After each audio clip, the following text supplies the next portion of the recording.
Selamat pagi, siang, sore, atau kapanpun waktu yang teman-teman pakai untuk mendengarkan podcast ini. Kembali lagi bersama saya Panji di podcast Ngobrol Bisnis. Dan bersama saya kali ini sudah ada Mas Zuhri Muhammad dari Batam News. Dan mensayangkan saham masyarakat. Jadi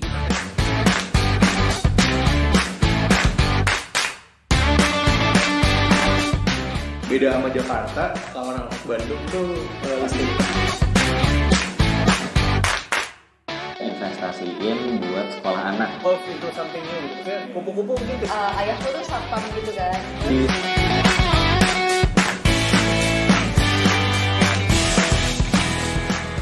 Apa kabar Mas? Kabar baik Mas, apa kabar semuanya? Alhamdulillah, iya. Tadi kita sebelum Sehat break lagi. semua ya? Iya, sehat-sehat. Alhamdulillah. Tadi kita sebelum break lagi ngobrol-ngobrol tentang Batam ini ya, lagi masuk PPKM juga ya berarti ya? Ya, Batam sekarang masuk PPKM darurat juga karena kasusnya cukup tinggi. Jadi ada penyekatan juga di beberapa gitu ya. Oh, iya. Dan WFH juga diterapkan gitu. Diterapkan gitu ya. Soalnya juga termasuk perbatasan ke Singapura kan ya, nggak terlalu jauh. Ya, dekat dari Singapura ini sekitar 20 km aja sih. Bisa berenang juga ya. 20 km lumayan juga kalau berenang. Ini apa namanya? Soalnya waktu itu aku pernah juga tahun lalu tuh ngobrol sama teman-teman dari ini apa namanya? Para kerja, dari para kerja. Oh iya ya, Eko. Iya, Mas Eko. Terus dia cerita apa ya, Batam sebagai hub juga ya, bisa dibilang sebagai hub juga. Kayak Singapura gitu atau mungkin dekat dengan Singapura itu terdampak sekali pada waktu itu secara ekonomi ya, kita bicara secara ekonomi. Karena misalnya ya tadinya mudah ke Singapura dan segala macam, industri ada limpahan juga dari sana, itu terdampak. Kalau kata Mas Zuhri sendiri juga seperti itu tuh, masih sampai sekarang terdampak seperti itu. Apanya Mas? Ke kantor ya? Enggak, secara umum, ekonomi secara umum masyarakat, misalnya Oh pariwisata. iya, sangat terdampak. Kalau di Batam ini sangat terdampak, lebih dari sekitar berapa persen ya? 70% mungkin ada terdampaknya di sini. Ya karena juga perbatasan juga tutup gitu ya. Iya. Pelabuhan internasional tutup. Iya betul. Dan selama ini ya itu kita juga dari wisatawan yang datang. Batam itu sebagai perputaran ekonominya juga di sana, efek dominonya juga tinggi gitu kan. Juga kena ya. Nah kita kenal itu sebenarnya kalau ngomongin bisnis ya, kita kenal kan gara-gara sama-sama join di program apa? Lupa lagi namanya. NPAC ya. Kurang gede aja. Udah dikasih duit. Lupa ya. Udah nggak dikasih lagi soalnya. Nah, aku di Kiwi. Alumni NPAC. Aku di Kiwi dan Mas Zuhri dari Batam News, kita sempat tahun ini ya, sampai bulan apa kemarin itu April atau Mei, kita dapat semacam kayak insentif lah dari GIZ ya, dari Jerman, untuk perusahaan-perusahaan yang berpotensi dan terdampak COVID lah kayak gitu ya, kurang lebih. Nah, kalau dari Batam News sendiri gimana tuh Mas terkait dengan COVID ini? Apakah ada dampaknya juga? Soalnya kan media online ya kalau saya lihat ya. Berarti kan mayoritas justru kebanyakan kalau di masa pandemi ini kan yang online justru bertahan, bahkan berkembang seperti itu. Apakah itu terjadi juga di Batam News atau seperti apa, Mas? Mungkin bisa diceritakan. Ya, secara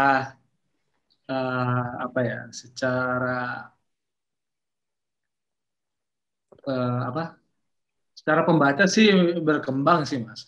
Maksudnya secara konten juga banyak dikonsumsi oleh publik gitu kan. Tapi secara bisnisnya pasti terdampak juga. Banyak beberapa bisnis model, bahkan teman-teman juga saya tanya di Jakarta juga kan berubah. Bisnis modelnya juga berubah gitu. Ada yang berubah, nggak seperti sebelumnya, sebelum COVID.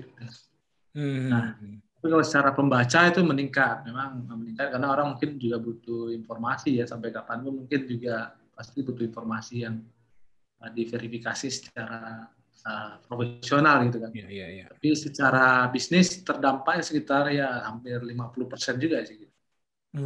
Sekitar 50% terdampak karena juga sektor-sektor misalnya swasta ya yang biasa berpromosi atau itu misalnya tutup mereka atau bangkrut atau apa gitu ya. Nah, itu juga berpengaruh gitu kan. Nah, ya kita coba bertahan dengan pola-pola yang kita bikin juga apa menyesuaikan dengan perkembangan apa saat ini. Gitu. Nah, seperti itu. Ya pasti terdampaknya luar biasa sih Mas. Tapi secara bisnis ya. Tapi kalau secara pembaca atau rating segala macam itu tetap stabil sih. Gitu. Oh iya, kemarin kan sempat share juga bahwa Ya. postingannya di repost ya, atau di repost sama Kang Emil ya, yang ya sempat di repost Kang Emil juga ya kemarin. Apa itu juga, ini gitu ya, kan. terkait dengan ada ibu-ibu, ada bapak-bapak, itu lucu juga sih. Iya. Iya ada bapak-bapak. Kejadiannya disuntik vaksin, takut disuntik vaksin gitu kan sampai meluk susternya nakesnya. Sama meluk nakesnya itu lucu banget. Dan terus diklarifikasi ya oleh Batam News bahwa itu adalah nakesnya tersebut adalah anaknya ya.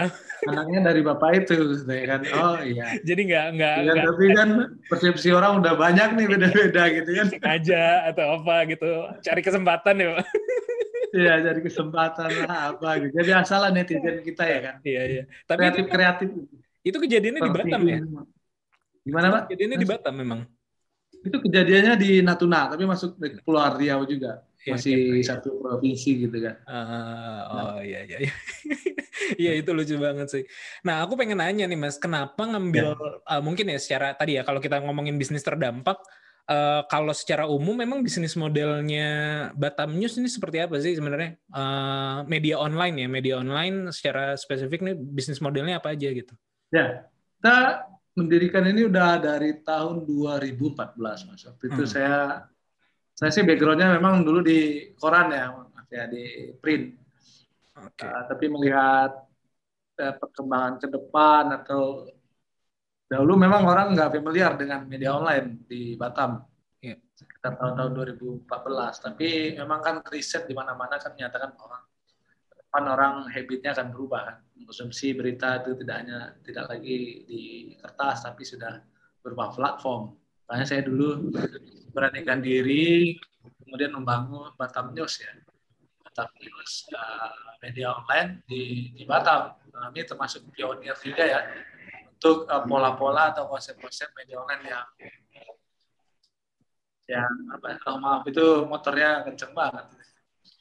Bulan lagi vaksin massal Mas. Oh, di dekat situ.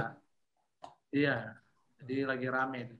Iya. Nah, ya makanya kita berubah ya kan. Saya memberanikan diri membangun bisnis media online ini. Dan waktu itu memang belum ada mungkin media online yang menyajikan berita yang memang benar-benar dikemas secara profesional gitu ya. Mungkin masih ada tapi kemasannya kurang menarik atau kurang bagus.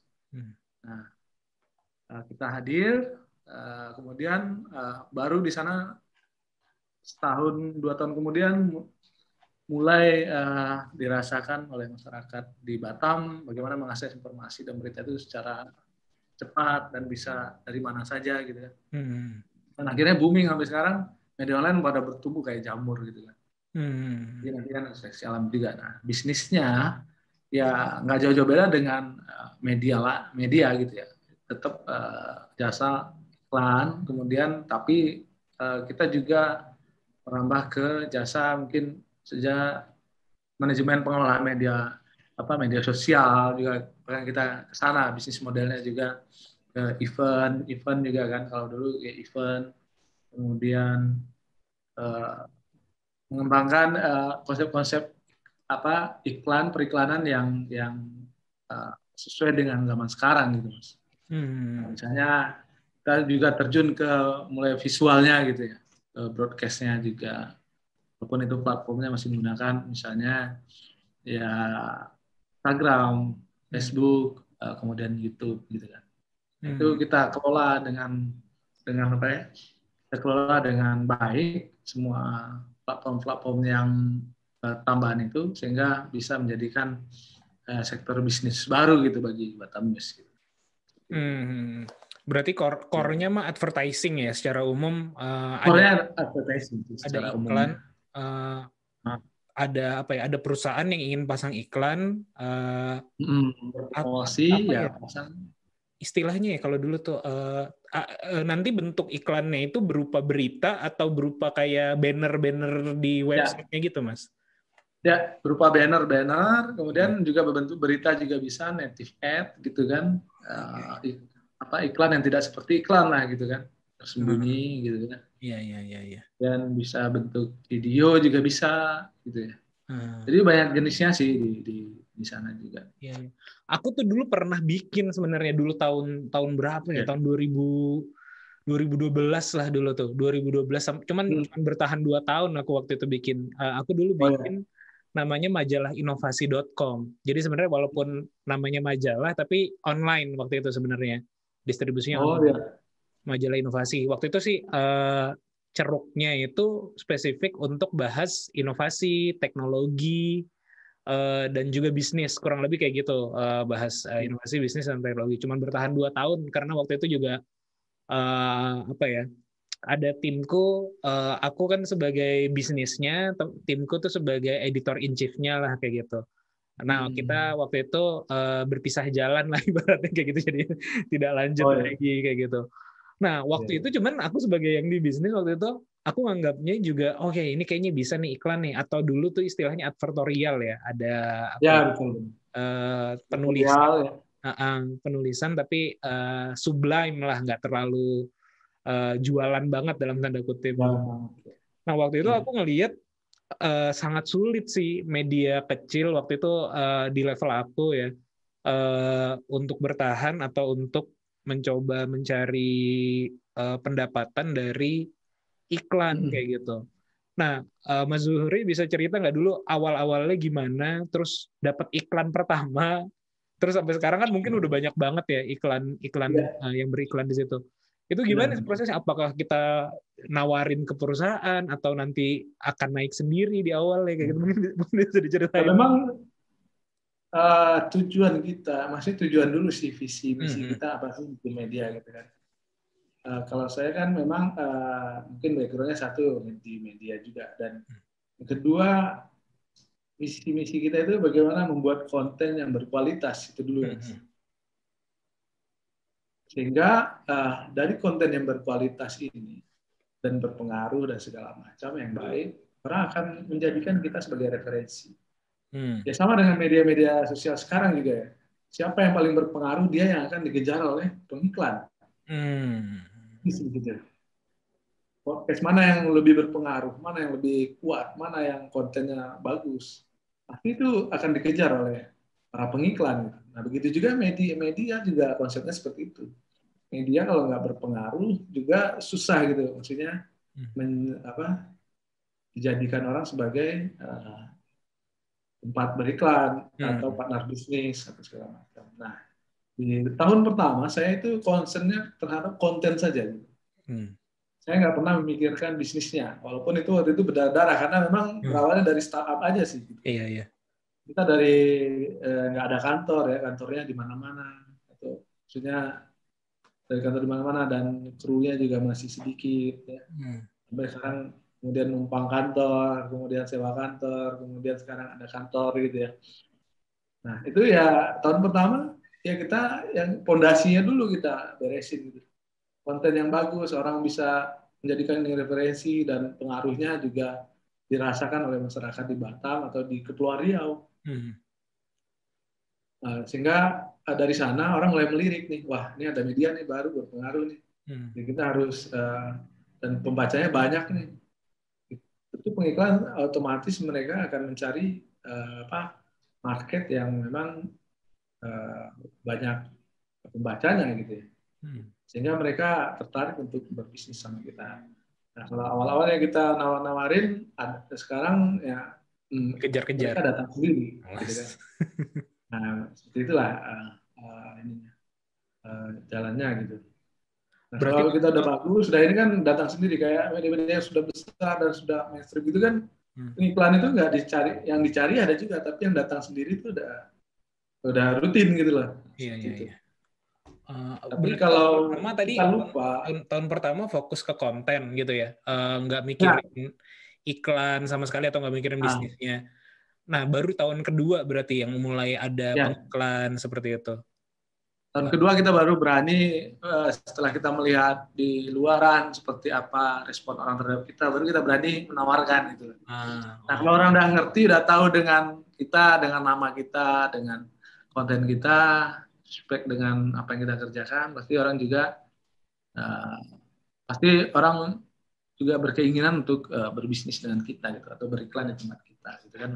Jadi kalau media kita nggak ada apa-apanya gitu ya, maaf ya kan, maksudnya ya kontennya juga nggak bagus, juga dikelola nggak profesional, itu sulit berkembangnya. Tapi juga di satu sisi juga manajemen yang bagus ya dari awal juga perlu lah ya. Karena atau enggaknya memang akhir-akhirnya ujung-ujungnya memang di manajemen.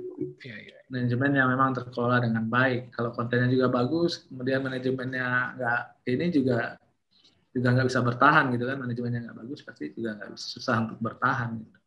Nah, manajemen ini yang kadang manajemen media ini agak ribet sih, nggak seperti manajemen perusahaan biasa gitu ya. Karena dia di sana ada orang bisnisnya yang pragmatis, kemudian ada orang redaksinya yang idealis gitu. Betul. Nah ini, ya kan, dua hal ini memang harus bisa dijembatani oleh pimpinannya gitu. Harus pengelolanya juga unik gitu ya. Apa berbeda, masing-masingnya treatmentnya berbeda. Karena satu ada pragmatis, satu ada orang idealis. Ini sebenarnya saling bertentangan ini gitu kan. Nah, itu yang kejadian di saya, Mas. Itu yang kejadian di saya. Ya.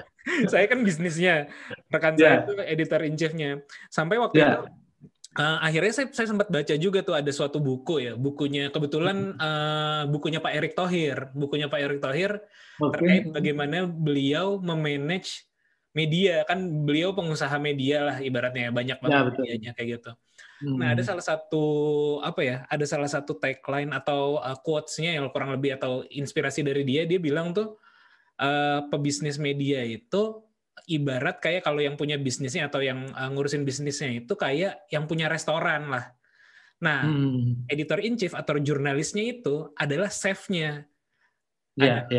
Masaknya adalah chef-nya gitu. Jadinya orang bisnis nggak boleh ngerecokin makanan, nggak boleh ngerecokin ini garamnya tambahin atau berikanya tambahin, atau ya dalam tanda kutip misalnya kalau kita ngomongin pragmatisme nitip berita lah atau apa segala jadi untuk mengganggu kontennya gitu ya, karena itu urusan chef gitu. Nggak pernah ada tuh dicampuri, kecuali memang ya mungkin ada juga yang restoran chefnya juga sebagai pemiliknya dan segala macam kayak gitu. Itu juga benar memang gitu. Ini ke saya gitu. Nah, kalau dari Batam News apakah begitu juga? Terus juga sedangkan di sisi lain ya, kalau kita ngomongin iklan kan ngomongin traffic. Sedangkan kalau ngomongin traffic itu kan biasanya ya zaman sekarang kontennya bombastis, bahkan juga mungkin agak-agak apa ya? Clickbait ya dalam tanda kutip seperti itu. Apakah Batam News kayak gimana tuh menyikapi hal tersebut gitu? Ya, memang fenomenanya dulu memang seperti itu ya, bagaimana menarik pembaca sebanyak-banyaknya, bahkan melakukan berbagai cara dan mengabaikan kode etik dan segala macam gitu kan. Tapi itu sebenarnya pada akhirnya salah gitu. Karena orang makin lama makin pinter dan orang makin beradab gitu. Kalau dulu kan nggak beradab banget gitu ya, maksud orang di medsos itu sangat ya mohon maaf ya kurang beradab gitu kan, ngomong bikin berita hoax pun nggak ada masalah diolah gitu sedemikian rupa, kemudian konten-konten yang cabul segala macam pun bisa masuk gitu ya. Dan itu nggak disaring karena platform pendistribusiannya itu kan Facebook, kemudian Google segala macam itu kan nggak menyaring dahulu. Konten-konten seperti itu. Jadi itu ya kayak air bah aja, harus informasi yang muncul gitu. Nah, masyarakat yang awam itu nggak bisa menyeleksinya. dan itu dimanfaatkan oleh media. Bagaimana membuat konten agar menarik semua orang. Nah, kita waktu itu sempat terjebak juga dengan kondisi itu gitu. Maksudnya terjebaknya nggak larut sih. Akhirnya kita berpikir bahwasanya ke depan pasti ini akan merusak konten kita dan image kita gitu. Itu hanya sebentar saja saya pikir waktu itu saya sempat kita pernah juga maksudnya khilaf lah gitu ya maksudnya. Bahwasanya ini akan merusak image kita sebagai media gitu loh. Kalau orang udah mengecap kita image-nya buruk, kemudian isinya berita-berita sensasional, bombastis. Ini ke depan kita kan ingin panjang, kan ingin hanya sesaat itu aja. Kalau ingin panjang kan harus kita pertahankan reputasi gitu. Nah, kalau reputasi kita ini jelek, pasti record orang juga jelek terhadap kita. Tidak hanya pembaca, tapi juga mungkin pebisnis dan segala macam. Mungkin hilang kepercayaan gitu ya. Sehingga akhirnya kita tetapkan bahwasanya kita nggak mau lagi begitu. Kita nggak akan seperti itu. Biarkan orang. Waktu itu kita cepat sadarnya gitu. Biarkan yang lain ya terserah saja. Mereka mau clickbait, mau bikin berita sensasional atau berita cabul segala macam yang dieksplor sedemikian rupa sehingga banyak trafficnya gitu kan. Nah, kita nggak mau gitu. Nah itu pada akhirnya kan Facebook, Google juga mengikuti ya memfilter itu dengan bahkan sekarang udah sangat kita sesak napas lagi gitu, maksudnya udah sangat ketat banget, dikit-dikit nggak bisa gitu kan, semuanya nggak bisa. Bahkan konten yang di masyarakat kita secara sosial itu LGBT gitu yang melanggar pun itu kita publish, yang menurut kita itu kontrol sosial terhadap kondisi seperti itu kan kalau kita jadikan berita negatif itu diblok sama Facebook sama Google. Maksudnya itu terfilter oleh mereka. Kita dianggap melanggar itu. Kita dianggap melanggar standar komunitas mereka. Jadi yang dipakai itu aturan mereka bukan aturan kita. Jadi seperti itu. Ya akhirnya kita pun ikut Facebook, ikut Google gitu ya. Maksudnya daripada mungkin ya kita secara bisnis juga mungkin di ban, platform kita di ban atau segala macam ya itu juga sangat merugikan. Nah, jadi itu Mas yang kita bangun itu ya kepercayaan dulu, konten yang berkualitas dan segala macam sehingga ya itu kalau ya sama dengan restoran sebenarnya media ini. Ya masakannya di kualitasnya rasanya enak segala macam melalui quality control yang baik, dan orang akan datang. Kita kan nggak perlu cari-cari orang, kita bikin restoran kalau kita nggak enak cari-cari orang juga sekali makan habis itu udah nggak mau lagi. Nggak datang lagi, betul. Nggak datang lagi, dipaksa oke lah sekali. Tapi yang kedua kan mereka pasti nggak mau ngelawan dong kalau dipaksa gitu. Aku coba tarik mundur sedikit Mas. Mas Zuhri tadi bilang sebelumnya memang secara background di media juga sebelum 2014 itu ya. Sebelum 2014 ya memulai Batam News ini ya. Kalau sebelumnya lagi apa tuh Mas? Pendidikannya apa? Terus juga saya apa di media cetak? Saya di media sekitar 12 tahun, sebelumnya di Kompas Gramedia. Maksudnya di grup Kompas ya, di media di Tribun ya. Saya selama 12 tahun. Saya dulu waktu itu ikut merintis ya. Untungnya saya punya pengalaman ikut merintis, kemudian menjadi di lapangan, kemudian di jajaran, maksudnya di manajemen.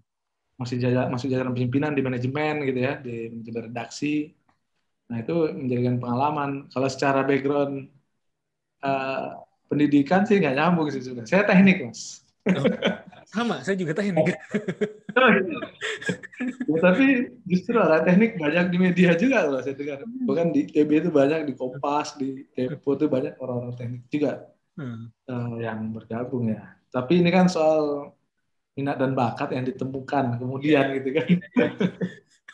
Nah berdasarkan pengalaman itu saya memberanikan diri. Kemudian saya juga udah mempelajari media online ini selama 2 tahun. Maksudnya ketika media online itu booming di tahun 2012 apa 2000 orang mulai itu. Saya mengikuti tuh perkembangan media-media baru yang muncul gitu, seperti apa, bagaimana mereka bikin konten seperti apa. Jadi kemudian saya ikut pelatihannya, workshopnya di Jakarta, nanya teman-teman media-media nasional di sana yang sudah eksis, teman-teman di Detikcom, di mana ya, Tempo, di Liputan 6 gitu kan. Nah, baru dengan bekal-bekal itu saya mulai bangun startup baru di Batam, media Batam News. Nah, motivasinya apa tuh Mas meninggalkan Tribun ya berarti atau di Kompas Group lah ya. Berarti waktu itu sebelumnya di Jakarta tinggal nih. Waktu itu saya di Batam, namanya Tribun Batam. Oh, Tribun Batam. Oke. Kenapa ingin mendirikan sendiri? Apakah ada aku mau independen atau secara itu kalau alasan dari dalam, atau kalau alasan dari luar apakah ternyata idealisme gue nggak diterima nih di kantor kayak gitu. itu ada juga sih faktor-faktor seperti itu, ada juga. Yang pertama ya rasanya kebebasan berekspresi kita kan, kalau semakin lama kadang media ini kan ada keterbatasan ya, maksudnya batasan kita untuk berekspresi. Kita kan kalau masih di bawah nih, kita ekspresi kita pasti terbatas ya.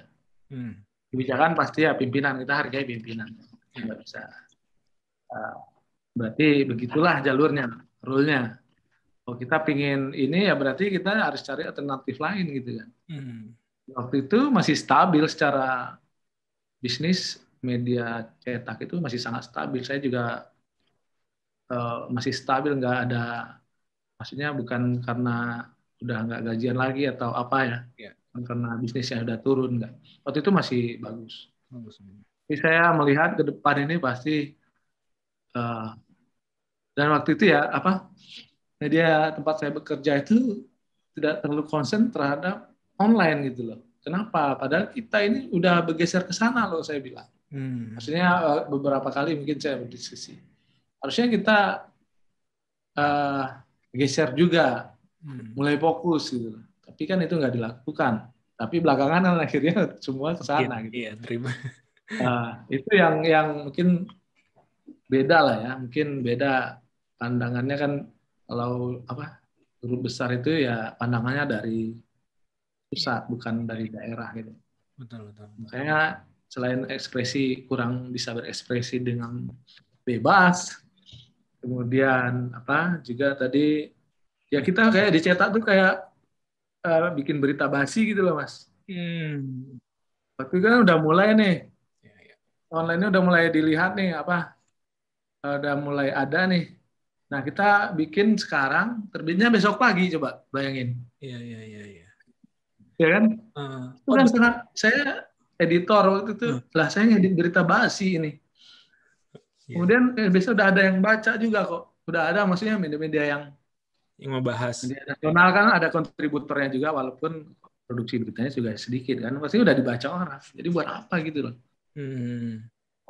Kita ngeditnya, akhir-akhirnya kita bikin online juga, tapi nggak fokus, tapi disalin-salin aja. Tapi kan kita yang di print ini kan saya nggak merasa dihargai gitu. Maksudnya kita kalau karya kita nggak dibaca orang kan, kita nggak enak gitu. Masih buat apa gitu loh? Buat apa kita kerja? Buat apa kita bersusah payah gitu kan? Misalnya nih saya bikin berita cuma yang baca 1 orang. Walaupun udah saya bagusnya bukan main, tapi yang baca 2 orang buat apa gitu? Karena distribusinya ini udah berbeda harusnya kan? Iya betul. Iya sih, itu sia-sia gitu kita bekerja, sia-sia bikin bagus-bagus, perencanaan matang segala macam, yang baca nggak ada. Iya, ibaratnya nggak memberi dampak lah ya. Ya, nggak berdampak, nggak berpengaruh, nggak berimpact apa-apa. Kita nggak bisa jadi opinion leader gitu kan. Ya, pasti peran ini akan diambil oleh media online. Nah, media online waktu itu belum ada siapa yang menjadi opinion leader. Nah, akhirnya saya riset ini kayaknya masih ada ceruk nih, bagus ini untuk membuat media online yang dikelola secara bagus, secara profesional dan konten yang berkualitas. Makanya saya berani walaupun nggak ada kapital venture capitalnya atau kapital besar atau investor ininya gitu kan. Saya dulu tawarin juga ke beberapa teman pengusaha kan yang saya kenal. mau nggak ini support, kita mau bikin ini. Ya mereka nawarnya gila-gilaan juga. Kita akhirnya nggak jadi mayoritas itu, saya nggak mau. Ya belakangan justru kebalik gitu kan, ngejar-ngejar lagi nih, wah bisa nggak saya gitu, bisa seperti itu. Ya karena melihat ya kinerja kita gitu kan, maksudnya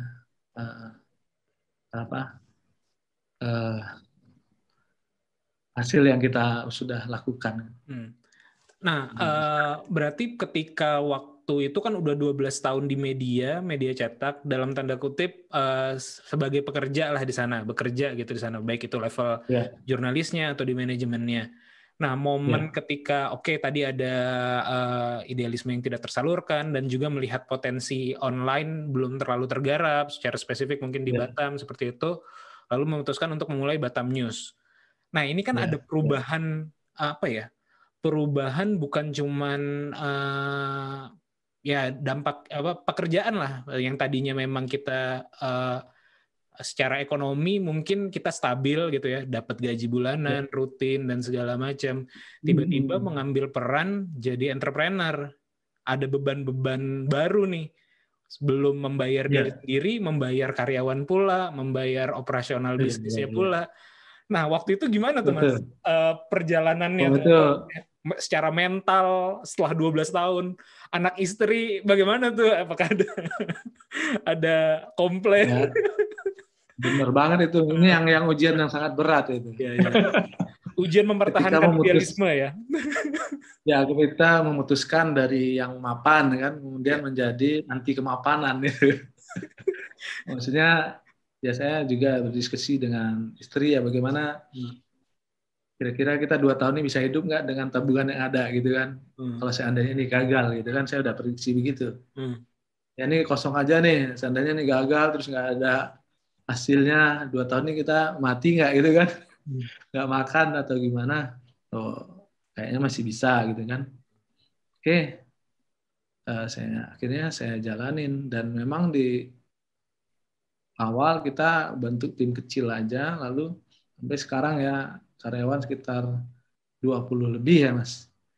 Nah, itu seluruh di provinsi di Kepulauan Riau sudah ada kontributor kita semua, wartawannya sudah ada juga di bisnisnya juga sudah ada. Nah, memang itu hal yang sangat berat dalam hidup saya memang ketika membangun Batam News ini, karena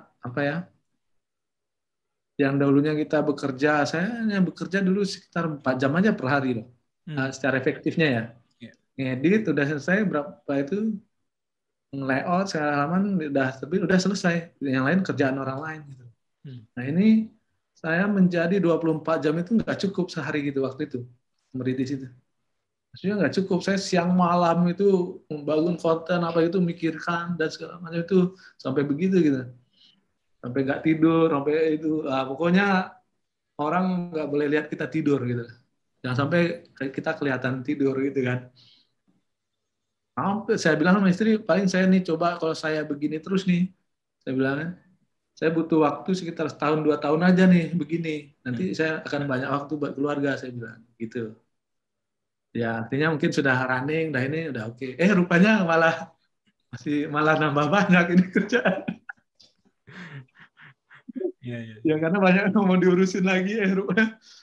Ya akhirnya ya 3 tahun kita bisa bertahan dan bisa running, dan akhirnya bisa maksudnya manajemennya udah bagus, dan ini kan ya sudah bisa dilepas lah istilahnya ya. Kalau dulu kan saya redaksi nggak berani lepas, di bisnis masih dengan ketat kita terjun langsung, dan sekarang kan nggak kayak dulu lagi kita ikut terjun langsung di dalamnya sebagai editor juga gitu kan. Kadang nulis berita masih juga dulu gitu. Nah, jadi bahkan belum lagi menghadapi masalah yang nggak pernah kita hadapi, misalnya di dalam mengelola ini, dalam mengelola manusianya. Kemudian muncul masalah bertubi-tubi, tidak hanya dari kantor, kita udah mulai naik nih, muncul masalah mungkin di keluarga yang protes, kemudian di lingkungan yang lainnya begitu. Wah itu, nah, benar juga kata orang nih, kalau jadi pengusaha gini bisa bunuh diri ini kalau nggak kuat gitu. Betul. Ya. Iya benar banget. Saya mikir-mikir ada yang ngomong gitu kan, ini bener banget. Ini kalau nggak, waduh, ini bisa gila gitu lah.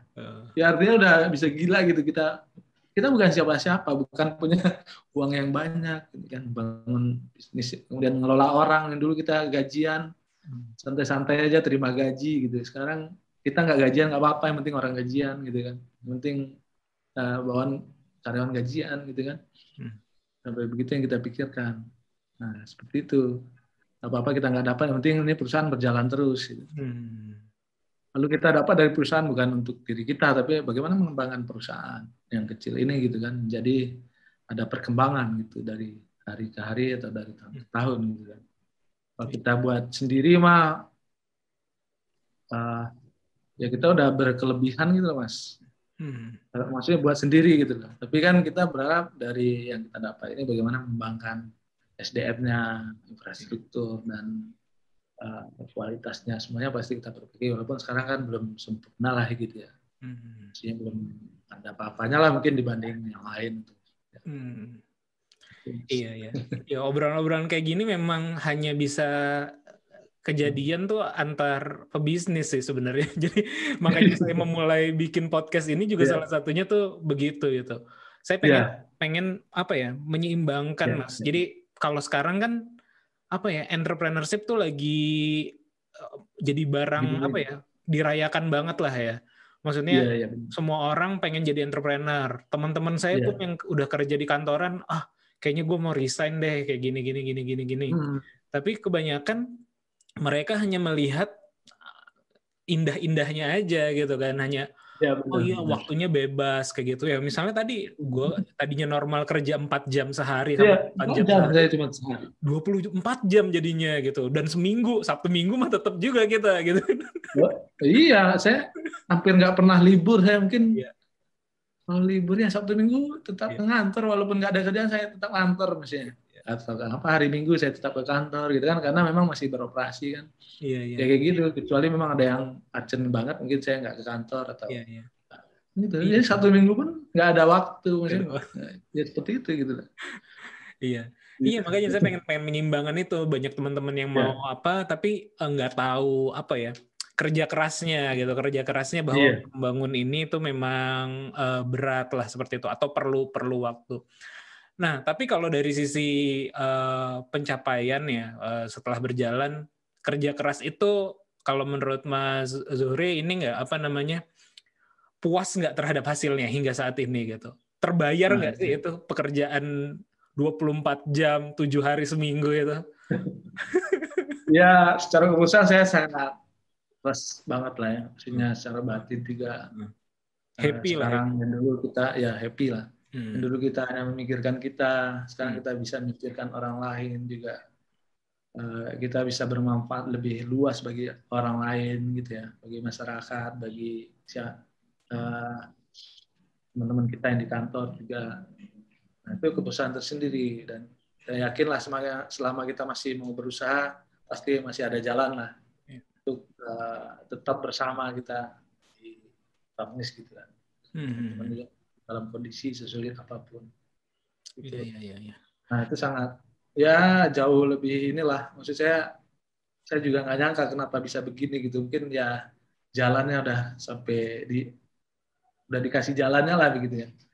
Tapi walaupun dulu memang punya keinginan seperti ini, maksudnya usaha sendiri ya segala macam. Tapi ya saya juga nggak menyangka saya bisa seperti ini gitulah sekarang.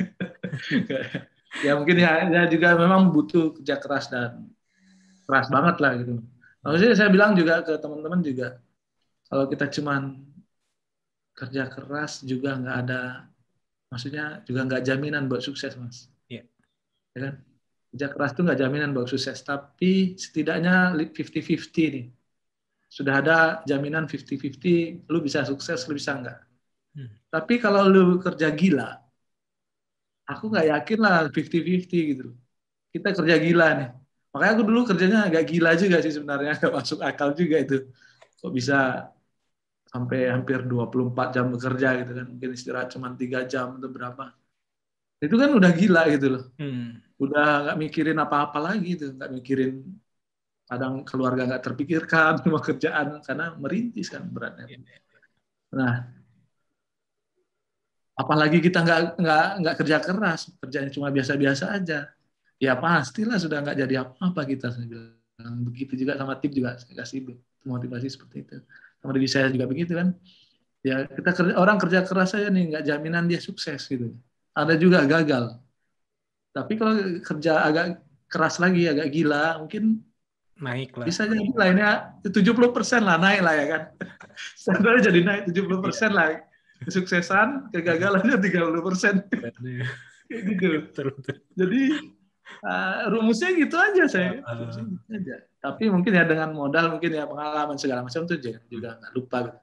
Udah dibarengin dengan itu gitu lah ya kan. Nggak hanya buta gambling kita terjun ke dunia ini tapi kita nggak ngerti. Iya betul. Nah itu jangan gambling begitu. Mungkin kan banyak nih udah resign aja, resign kan banyak motivator yang bilang kamu udah resign habis resign dia bengong kan. Ngapain?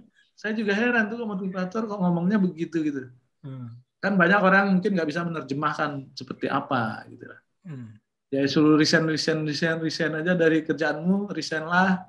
Kamu nggak usah bekerja keras di tempat kerjamu, nanti kalau kamu nggak ada juga ada yang gantiin, itu kan yang salah itu. Apa? Mindsetnya. Mindset yang salah. Kok ada motivator, akun-akun motivasi kok ngomongnya begitu. Saya heran, Mas. Saya dulu juga kerja. Saya dibebani kerjaan, misalnya dulu kerjaannya cuma 1, dibebani 2, saya terima aja tuh 3. Inilah masa belajar saya bilang. Saya bebani yang nggak saya sanggup pun saya terima. Karena inilah kesempatan saya belajar mengatasi banyak kerjaan, banyak orang, sehingga saya suatu hari kalau saya bikin bisnis saya nggak ragu lagi gitu loh. Kan orang kalau bukan kerjaannya nggak mau ngerjain. Ya. Oh udah nggak di kerjaan saya nih, saya nggak mau. Sebenarnya begitulah. Kalau dia mindsetnya memang menjadi pekerja terus mungkin oke. Tapi kalau mindsetnya ingin berkembang segala macam, ya itu ilmu dong. Saya kira dikasih kerjaan lain, pasti dapat ilmu. Kalau kita bagus pasti dikasih nilai plus dan itu bisa naik jabatan. Ya. Nah sekarang kan kadang saya lihat tuh dia sosial media ya. Sosial media kok begitu, akun motivasi kok lucu gitu. Mungkin kamu kerja aja, humor, Mas. jam pulang kamu pulang aja, apa gitu. Nanti kalau kamu pun nggak ada, orang ada yang gantiin. Ini kamu kerja, coba kita kerja tuh buat diri kita kan sebenarnya. Buat diri kita aja anggap. Jangan buat orang lain gitu kan. Jadi akhirnya kita ikhlas dan bisa menerima dan kerjaan juga bisa bagus gitu kan. Iya. Tapi kalau kita beranggapan kita kerja sama orang terus buat apa kita rajin-rajin, dia juga yang kaya. Ya, susah lah kalau kayak gitu mindsetnya, dia nggak akan maju-maju gitu kan. Nah, itu yang jadi ini sekarang seperti itu. Nah, aku pengen balik lagi sedikit ke bisnisnya dulu nih, Mas.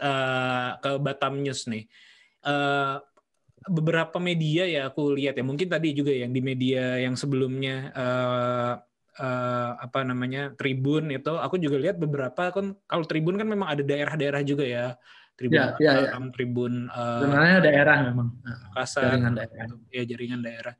Tapi rata-rata walaupun media daerah, coverage atau kontennya kebanyakan juga mengincar nasional gitu. Entah itu republish atau apa, saya juga kurang tahu. Kadang-kadang soalnya saya baca berita apa ya gitu, misalnya ada kejadian yang lagi dalam tanda kutip viral gitu, misalnya di Jawa gitu.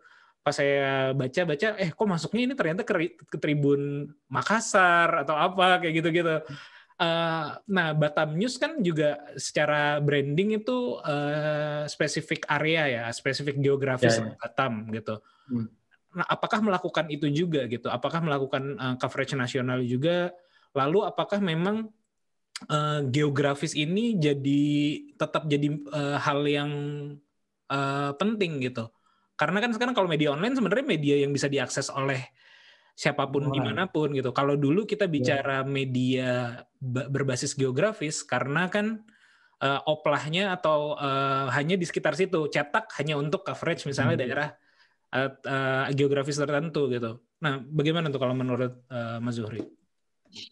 Kalau soal konten seperti itu ya memang kalau di Tribun dia kan mengejar traffic dan Traffic ya.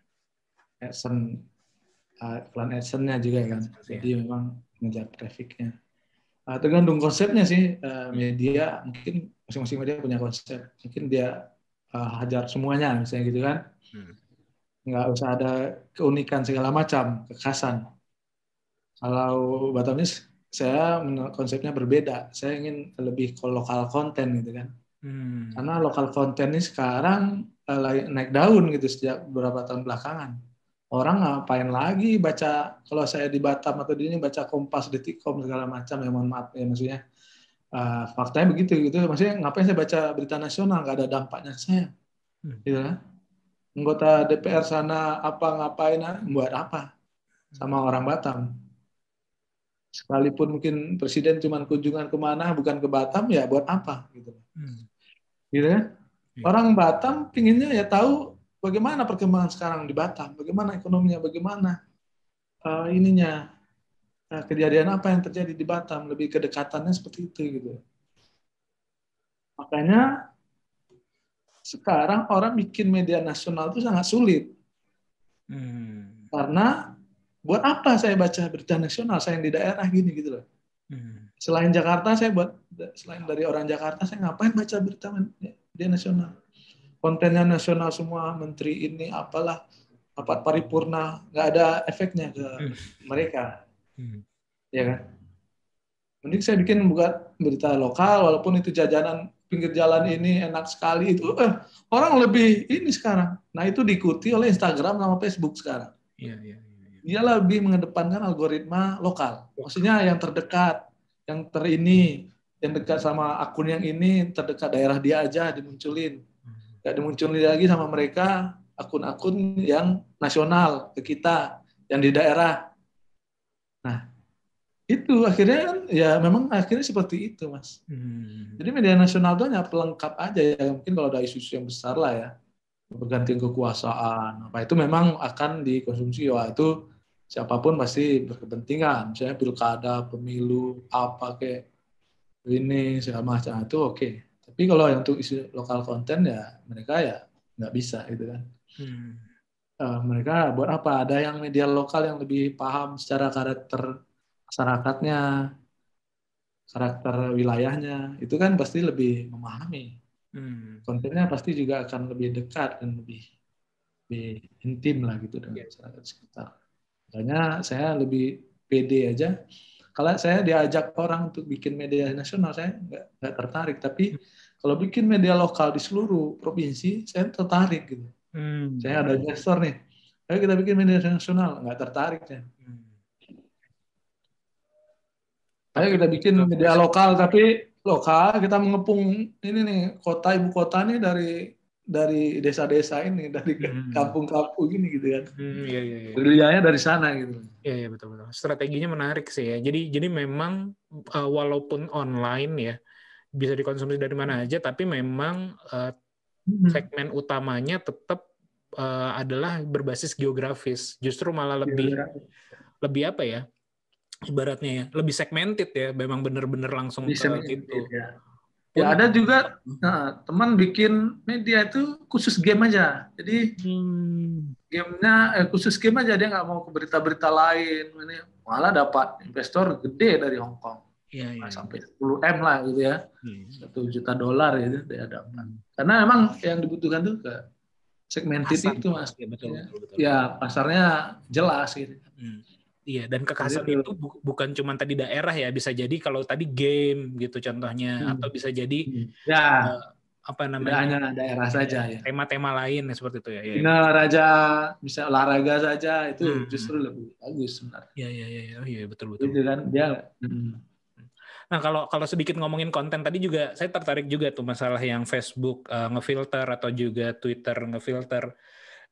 Dulu kan sebelum ada media sosial ya atau media masyarakat lah ya, di mana masyarakat itu bisa membagikan berita atau pendapatnya terhadap sesuatu, kita sebagai masyarakat, kita sebagai orang umum yang membaca berita itu kan apa ya, dapat informasi yang memang sudah verify dari TV, dari kita nonton berita, dari kita baca koran, ya paling dulu advance juga udah mungkin langganan koran kayak gitu kan. Zaman dulu tuh kayak gitu. Kita dapat informasi yang udah terverifikasi. Itu menyebabkan kalau zaman dulu saya nggak tahu ya, kalau saya dulu masih kecil sampai SMA, mungkin saya nggak terlalu ada istilah hoax tuh, nggak ada istilah hoax, nggak ada istilah apa namanya, beritanya ngaco lah apa segala macam. Tapi zaman sekarang kan banyak banget tuh. Mungkin salah satu efeknya adalah efek masyarakat itu bisa ngepost atau bisa membagikan berita mandiri kayak gitu. Tapi di sisi lain itu kan adalah keterbukaan ya. Maksudnya itu adalah sesuatu yang nggak bisa kita bendung tuh. Masyarakat dengan ada medianya, dengan ada sosial media, masyarakat bisa membagikan opininya, membagikan cerita, atau bahkan mungkin dalam tanda kutip di beberapa orang pendapat itu bisa jadi kayak berita kayak gitu kan.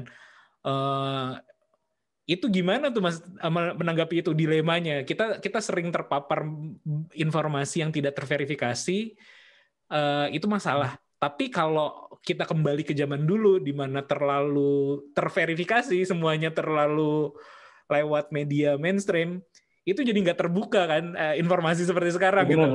Dilema seperti itu gimana tuh Mas tanggapannya terhadap itu? Nah itu mungkin bedanya media dengan media sosial. Orang kalau media sosial kan orang siapa saja bisa membuat informasi ya, berita, tapi mereka kan tidak dilengkapi dengan instrumen yang benar. Maksudnya instrumen yang ditetapkan. Misalnya kalau media dia kan sudah terikat oleh undang-undang dan kode etik gitu kan. Nah, yang kemudian bagaimana kalau masyarakat itu juga sudah paham kode etik, sudah mengerti. Nah, itu baru dia mungkin bisa hampir disamakan. Dia punya kompetensi nih misalnya. Misalnya saya seorang jurnalis senior lah, freelance. Saya bikin konten misalnya di mana pasti orang kan percaya karena saya juga mantan jurnalis, saya juga paham kode etik, saya paham undang-undang pers, paham undang-undang ITE segala macam yang kira-kira nanti bisa terhindar dari itu gitu. Nah, kalau media dia dilindungi oleh undang-undang, ketika dia keliru atau salah itu dia nggak bisa langsung dipidanakan. Berbeda dengan media sosial yang orang per orang ini langsung bisa dipidanakan atau dijerat undang-undang ITE. Undang-undang kita berlaku seperti itu. Nah, kita ini kan dalam rangka ketika itu terjadi, kemudian semua orang bisa membuat informasi, memberikan informasi, itu kan inilah proses pendewasaan kita dalam memberikan, menyampaikan informasi. Kalau dulu kan orang tanpa disaring, tanpa ditulis, dilempar, tanpa dikonfirmasi ada kejadian itu benar apa tidak di sana, masukin Facebook, masukin ke Instagram.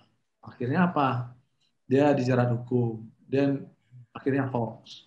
Kalau media bekerjanya kan nggak seperti itu, diverifikasi lagi, oh ini benar nggak? Oh ini kenapa begini, bisa begini? Oh ini benar nggak di sana? Pihak yang berwenangnya membenarkan juga, ini kejadian sudah ada juga, dan akhirnya terverifikasi dengan benar. Nah celakanya kan warga kita nih, pengguna media sosial ini kan nggak punya instrumen untuk menyaring informasi itu. Mereka nggak punya wawasan yang cukup untuk mengatakan ini benar nggak beritanya. Kalau saya nih punya instrumen itu, misalnya saya nih orang media tuh punya instrumen ini, dia udah konfirmasi belum, udah benar belum, ini dari tulisannya dia udah benar belum, ini udah kita bisa mengetahui itu ini benar atau tidak.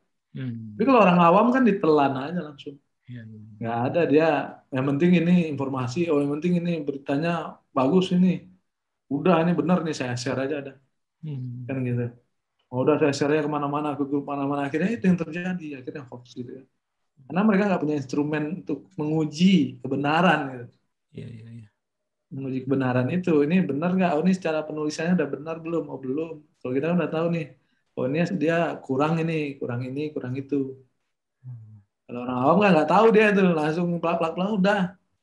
Oh yang penting gini udah masuk. Dia nggak tahu ya efeknya akan seperti apa. Kalau media dia udah tahu. Ini efeknya nanti akan seperti ini dan kita akan digugat. Bahkan kita akan digugat pun udah diprediksi. Kita akan digugat oleh pihak yang merasa dirugikan. Ketika kita digugat, kita udah bikin seperti ini dan udah memenuhi semuanya, aman. Hmm. Artinya nggak akan bermasalah dengan hukum. Nah itu udah ada instrumen itu kita punya gitu. Sama kita kan kalau polisi ketika penjahat kalau mau nekam nih gimana, harus gimana, itu udah tahu. SOP. Kalau orang awam kan nggak tahu. Hmm. Gimana dia harus membuka pistolnya, kapan dia menembak, kapan dia itu udah tahu kan. Kalau orang awam kan nggak tahu kapan dia nembak, udah tembak aja kemana-mana, udah tembak, semua orang ditembak. Ya kan? Kalau dia nggak punya ilmunya kan gitu. Dia dikasih pistol, udah kamu dikasih pistol, kamu coba aja jadi seorang polisi kan gitu. Pasti begitu ada penjahat, bukan hanya penjahat yang ditembak dia, warga pun ditembak dia, semua yang dikeliling dia rasa-rasa mau mengancam dia ditembak dia. Gitu kan. Tapi kalau udah paham dia kapan siapa yang mau dilumpuhkan, kapan waktunya, itu kan ya harus tahu gitu. Jadi nggak brutal gitu.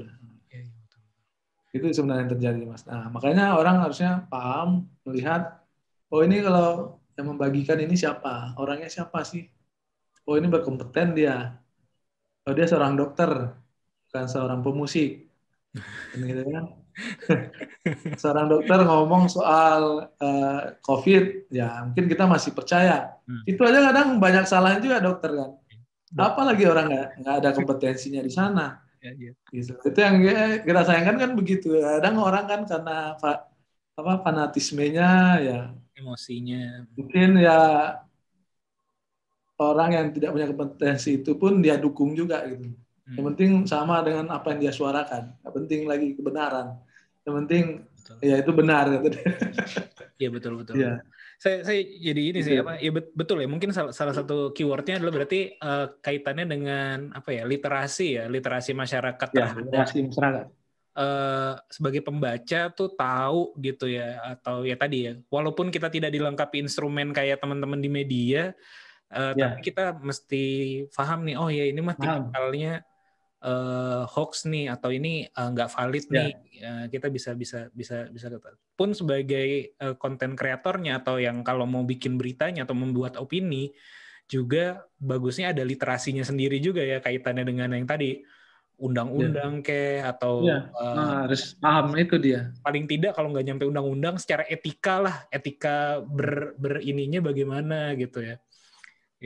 Jadi banyak sekarang saya lihat kan banyak penulis-penulis di media sosial tuh udah paham itu juga, sehingga dia menulis apapun yang sangat keras itu dia nggak kena, dilaporin pun nggak kena juga, karena dia udah pelajari itu, udah pelajari instrumen-instrumen tadi, sehingga dia mau dilaporin kemanapun nggak bisa dijerat oleh hukum. Tapi konteks dia tuh saya nyampe gitu. Misalnya dia mengkritik keras siapa atau apa gitu, itu sampai orang tuh kelimpungan juga dia dilaporin walaupun di media sosial, karena di media sosial nggak mempan ya, karena dia udah paham instrumen itu, Mas. Dia tahu batas. Jadi dia punya background hukum atau background penulis gitu ya. Berarti dia tahu rambu-rambunya. Iya, kaitannya kaitannya dengan literasi, terutama sebagai pembaca ya ibaratnya, atau pembaca penerima informasi. Saya jadi inget nih, kalau angkatan saya sih dulu pelajaran di sekolahnya PPKN itu ya, PMP atau PPKN dulu tuh kita masih ada pelajaran yang waktu dulu sih kita ngerasanya klise gitu. Misalnya kayak pertanyaan, kalau ada nenek-nenek nyebrang jalan, apa yang harus kita lakukan? Yang kayak gitu-gitu. Misalnya, ya kita bantu nyebrangin jalan. Kalau ada tetangga yang meninggal, kita harus ngapain? Kayak gitu. Oh ya, kita datang menghibur. Ada saya lupa pelajaran PPKN atau pelajaran PMP atau apalah kayak gitu-gitu loh. Mungkin kalau zaman sekarang pelajaran-pelajaran tersebut kalau masih ada, saya juga nggak tahu ya apa di sekolah masih ada apa enggak. Harusnya tuh etika-etika yang kayak di sosial media mungkin ya. Bagaimana kalau ada orang posting, kamu emosi, apa yang harus kamu lakukan? Nggak usah terburu-buru merespon, atau mungkin kayak gitu ya, gitu. Pendidikan etikanya itu benar banget itu. Bisa langsung merespon. Sama ketika saya juga sering tuh, kalau saya udah marah, misalnya saya dalam udah marah kali ini, saya tahan sampai 2 jam 3 jam, jadi saya pikir lagi baru diputusin. Kalau saat emosi itu, wah itu salah semua, itu malu, salah dan segala macam. Jadi banyak efeknya, malu, bisa malu, terus salah juga, terus bisa malah hukum bisa berhadapan dengan hukum kita kan. Nah, Bisa jadi diviralin ya, sekarang. kalau kita bacanya emosi itu harus patut dicurigai itu beritanya gitu kan, informasinya. Kita emosi langsung emosi itu pasti udah itu aja lah, kalau instrumen nggak punya instrumen lain, setidaknya insting itu aja harus punya gitu. Jangan begitu emosi langsung di-share gitu kan, wah itu dia nih langsung share enggak. Kayak gitu terus justru nanti malah malu. Iya betul. Gitu.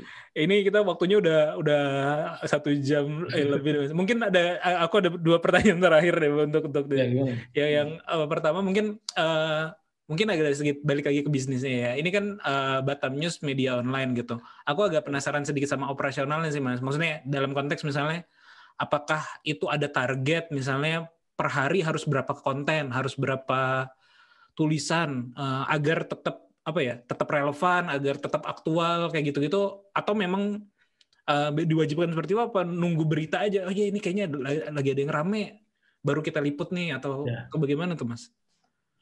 Kalau profesional seperti itu memang pekerjaan kan biasanya ada target ada juga, dan kalau dulu saya memang kita masih quantity karena memang belum bisa diharapkan quality waktu di awal-awal. Maksudnya kita masih merintis dan segala macam. Nah belakangan saya berharap kan bagaimana kita memproduksi nggak apa-apa 1 konten yang berkualitas dibanding 10 konten yang nggak ada apa-apanya gitu. 1 konten yang berkualitas dibaca 10.000 orang.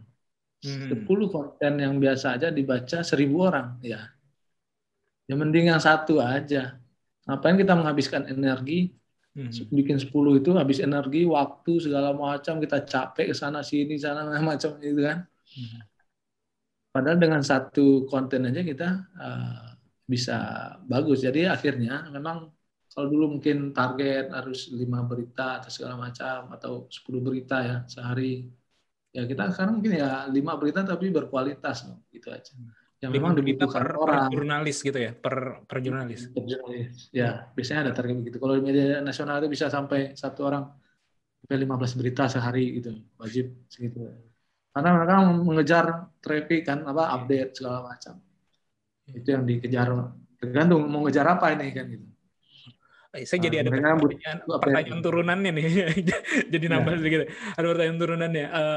Kan ada beberapa media juga, media nasional ya, atau media ini yang sifatnya tuh sekarang lebih kayak mungkin bisa dibilang kayak deep journalism ya. Misalnya kontennya mungkin saya nggak tahu sih secara jumlah apakah banyak juga, tapi saya lihat konten-kontennya tuh panjang. Lebih dalam lah beritanya gitu. Sebut saja misalnya kayak Tirto atau ada beberapa lainnya gitu. Itu lebih deep kita ngerasanya ketika baca.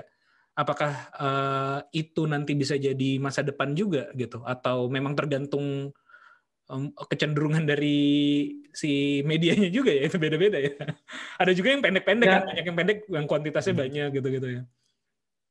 Ya itu tergantung kembali kepada masyarakatnya Mas. Masyarakat kita mungkin belum siap dengan tapi ke depan itu masa depan. Tapi sekarang itu belum siap gitu loh, maksudnya gitulah ya. Nah, mampu nggak kita maintainnya sampai masa depan itu gitu. Maksudnya kalau disajikan berita-berita yang panjang ini, kalau untuk sekarang ini itu peminatnya mungkin dari 1.000 itu cuma 1 orang, 2 orang. Akhirnya ya capek kan. Effortnya itu luar biasa loh itu. Masih bikin berita segitu tuh harus riset. Nulisnya juga nggak main-main, nggak boleh salah segala macam, itu zero kesalahan. Nah itu butuh banyak, sementara pembacanya sedikit. Maksudnya nggak terlalu banyak karena orang nggak mau yang berpusing-pusing ria karena ini simpel-simpel aja ya kalau berita peristiwa atau yang dekat sama dia nggak apa-apa. Tapi kalau udah isunya mungkinnya udah terlalu jauh itu ya susah gitu loh. Tapi mungkin kalau dibikin segmented, misalnya saya bikin berita panjang tapi tentang Kepulauan Riau. Ya, tentang Kepulauan Riau. Pasti orang semua Kepulauan Riau pasti mau baca. Tapi kalau bikinnya nasional itu ya kita di daerah ya cuek, buat apa, ya kan? Nggak ada untungnya buat saya. Saya habis baca itu terus ngapain saya? Ya kalau bagi orang yang butuh wawasan segala macam, oke lah ya. Pengetahuan, oh ini dianggap pengetahuan. Ya itu kan kita bisa baca dari mana saja juga sebenarnya. Iya. Tapi kedekatan, sekarang itu yang dibutuhkan orang sekarang, kedekatan segala macam yang dekat dengan dia. Gitu. GoFood aja ya cari sekitar Anda dulu. Traveloka ya sekitar Anda dulu, bukan langsung hotel mana yang Anda cari, kan enggak kan? Pasti yang pertama itu hotel sekitar Anda. Makanan sekitar Anda. Apa lagi? Ya kan? Semua aplikasi sekitar Anda dulu. Nggak ada yang langsung dia kasih option itu ya langsung mana dia makanan apa, enggak. Gitu. Sate, langsung sate aja dia taruh sana, orang pada nggak mau, udah kita nggak mau lagi ke aplikasinya itu, nggak mau, dia nggak suka sate. Nah, pasti sekitar dulu. Itu platform itu platform nasional gitu kan. Tapi kenapa dia naruhnya sekitar Anda dulu kan gitu? Kenapa dia nggak naruh hotel termahal dulu, kan hotel terbagus dulu atau hotel dengan layanan terbaik dulu, nggak perlu gitu kan? Nggak apa-apa lah tinggal di losmen tapi dekat sini, dekat tempat makan, nggak apa-apa ya sekarang kan. Ya. Oke Mas, terus ya itu konsep aja sebenarnya. Next-nya apa nih Batam News mau melakukan? Apakah ada lini produk baru atau saya juga lagi baca-baca di websitenya nih, ada juga masuk ke Android juga sudah ya. Terus juga apakah ada rencana atau strategi ke depannya bagaimana nih Batam News? Ya kita terus memperluas distribusi konten ini juga Mas. Kita juga aktif bagi teman-teman yang dengar yang bisa follow Batam News ya di Batam News Online. Kita juga verified juga kan dari Instagram. Kemudian kita juga akun Twitternya, kemudian TikToknya. Jadi semua ini kan platform bagi kita nih, platform distribusi ya, distribusi konten-konten kita bisa dijadikan visual segala macam ya kita distribusikan. Kalau dulu namanya dicetak itu ya apa namanya? Ada bagian distribusi itu namanya kayak agent loper gitu. Nah ini sekarang jadi lopernya, jadi agentnya itu kan media sosial ini gitu. Jadi alat distribusinya kan di sana. Bagaimana supaya sampai di hadapan orang. Nah kita memperkuat itu juga dari dahulu dan kita menjadi punya follower terbesar di Kepri juga ya. Yang kedua juga kita juga mulai geser juga ke broadcast gitu ya. Kita mulai hidupkan bagaimana reportase secara visual, nanti juga kita bangun podcastnya juga nih kayak Mas Panji nih, harus banyak belajar kita nih. Ya udah duluan nih kayaknya gitu ya. Ya dirintis dulu maksudnya gitu kan dari hal-hal yang memang seperti ini ya. Nanti kan kita udah paham, udah mengerti, kita bisa lebih kelola, lebih monetasinya lebih bagus gitu kan, bisa cuan juga lah setidaknya gitu. Nah, bisa jadi nanti ke depan kita geser juga ke TV digital, misalnya kalau kita udah siap di infrastruktur dan SDM-nya, di kontennya juga seperti itu kan. Tapi tetap di irisan-irisan yang sama lah gitu Mas. Dan meningkatkan teknologinya yang lain lah gitu. Itu. Ya sambil menunggu venture capital juga ini Mas. Iya. Karena kan butuh itu ya, maksudnya kita punya banyak ide pun mungkin duit kita nggak nyampe buat mengembangkan itu juga, makanya banyak ya orang juga butuh investor gitu ya. Betul. Karena juga untuk mengembangkan ide-idenya yang ada itu, mungkin nggak cukup dengan uangnya sendiri, kalau dipakai ya mungkin ya nggak cukup misalnya seperti itu. Nah begitu Mas. Iya. Ya, mudah-mudahan apa yang diinginkan tercapai, ide-ide barunya gitu juga, dan juga investment sebenarnya dekat sama Singapura, coba disenggol ke Singapura gitu. Nanti kan kayak enak dikuasai asing lagi. Betul. Cari lokal. Oke. Bedanya dikuasai asing. Gitu kan. Betul, semangat nasionalisme ya. Kita soalnya nasionalisme kalau bisa 100% gitu ya kan. Iya, betul. Sama Mas, semangat. Oke. Gantian lah nanti saya yang interview juga nanti Mas. Siap. Kiwi ya. Siap. Siapa tahu bisa dipakai di Batam juga ya kan. Siap. Oke, aku tutup dulu ya Mas ya. Sama-sama Mas, terima kasih ya udah. Terima kasih Mas Zuri atas sharing-sharingnya. Banyak banget manfaatnya nih buat yang dengerin juga. Terima kasih udah mendengarkan sampai akhir. Semoga obrolan kita ada manfaatnya. Sampai ketemu di podcast Ngobrol Bisnis episode selanjutnya. Assalamualaikum. Bye. Waalaikumsalam.